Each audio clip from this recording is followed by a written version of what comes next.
કરીને પોતાની પત્નીને લાયો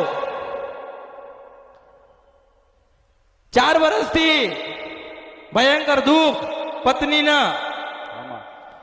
ડોક્ટરે કીધું છે કે મરી જશે પણ એ વાણીઓ સાંભળે છે હું મેલડી છું કળિયુગમાં કે મને સાંભળજે તું મોટો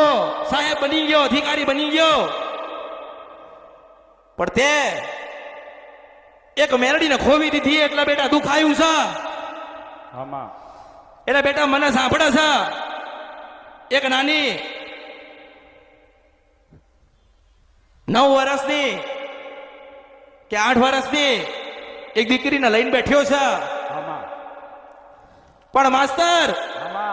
હું અહીંયા નહીં મને 7 દરિયા પાર પ્રશ્ન કરા અને 12 દરિયાની વાત ના કરું તો મારું નામ મેલડી નહીં 52 મહાન